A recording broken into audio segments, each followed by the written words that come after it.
by the way, naka-promo sila mga idol. Ayan o, naka-free full tank up to 500 pesos. Kung naghahanap ka ng motor na matipid sa gasolina at higit sa lahat, maporma. So, pwede mong gamitin sa on-road saka sa off-road ang motor na to. Ito yung XTZ 125. So, alamin natin kung ano meron sa motor na to, yung specs niya, yung features, kasama na dyan yung price niya. So, by the way mga idol, naka-promo yung Yamaha ngayon. Free sila ng full tank na gasolina worth hanggang 500 pesos. Kuta natin yung motor na to, alamin natin yung specs niya, yung features, kasama na dyan yung monthly installment nito. Ang motor na to ay mayroong kabuang displacement na 124cc, naka 4-stroke, naka 2 valves, naka single cylinder, naka single overhead cam, at ito ay naka 4-speed manual gearbox. So carburetor type pa ang motor na to ay kayang mag-produce ng power output ng hanggang 9.28 horsepower. Ang max torque na umaabot ng 9.53 Nm. So napakalakas ng motor na to. Pwede mo isabak sa on-road saka sa off-road. Ay meron siyang 11 liters na tank capacity pagdating sa fuel niya mga idol. At kaya niya rin mag-average fuel consumption around 50 km per liter. So front locks niya, yung head niya, naka-valve type yung pagdating sa lighting system niya. So lahat ng ilaw dito pagdating sa lighting system niya, lahat naka-valve type yan. Sa signal light, maging sa tail light niya is naka-valve type siya. Wala kang makikita na matte na kulay dito, puro siya glossy. Pagdating sa fender niya, glossy, tapos nandito makikita yung pangalan ni Yamaha. Hindi siya basta-bastang mababasag kapag nabangga. Flexible ang plastic na to. Kung goods dyan is, ayan, tingnan mo sa gilid, meron siyang added na reflector. So kabilaan yan, mula sa kabila hanggang dito sa kabila, meron din siyang reflector. Ayan mga idol. Tapos equip siya ng boots pagdating sa telescopic fork suspension niya. So sa harapan niya mga idol, meron siyang size na 80 by 90 by 21. So mas malaki yung gulong dito sa harapan at saka naka-disc brake na siya mga idol. Ayan o. So ganda ng ano niya, ng braking system niya. So ito ay tube type lang mga idol. Basta naka-rim ang motor, matic na yan, naka-tube type. Side profile niya naman, ganito siya. Kapag ganyan na makina mo, air-cooled talaga yan. Dito naman sa side niya, ayan, nakalagay lang yung XTZ 125. May lining siya na rin. Gray, minimal lamang yung decals ng motor na to. So ito yung shifting niya mga idol, binubuo lamang ito ng 4-speed manual gearbox. Kasi nga, ito ay 125cc lamang. Kaya nasa 4-speed manual gearbox lamang siya. Tapos yung apakang driver, ito, folded siya yan kapag bumangking ka. Tapos naisagad mo sa lupa or sa semento, kusa na siyang siya mga idol.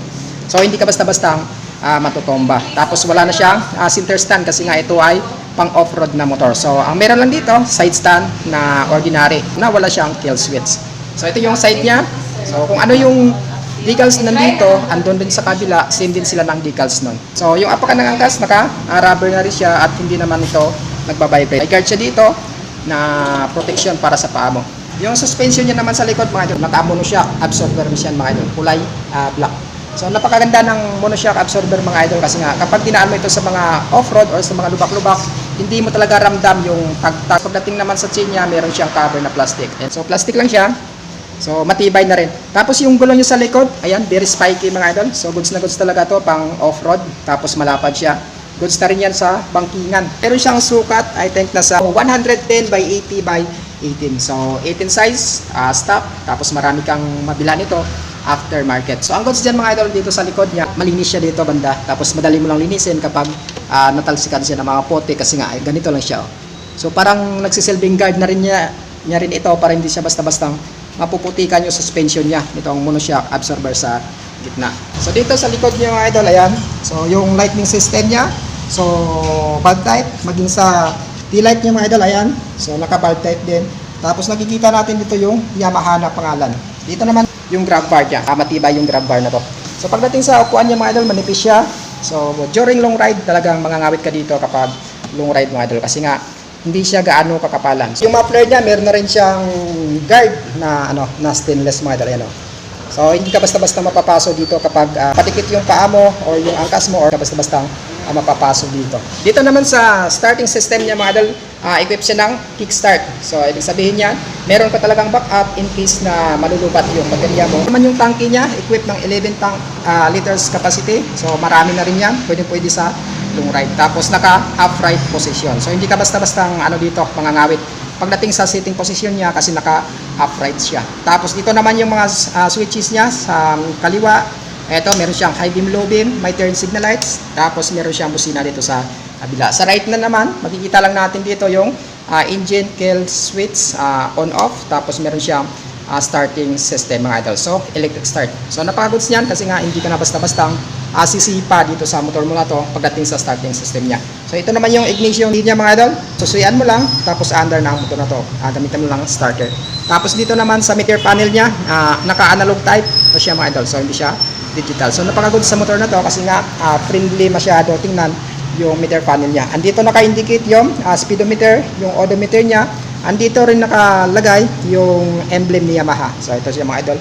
Tapos meron siyang neutral indicator, turn signal lights, at saka high beam, low beam indicator. Pagdating naman sa price ng motor na to, itong si XTZ125.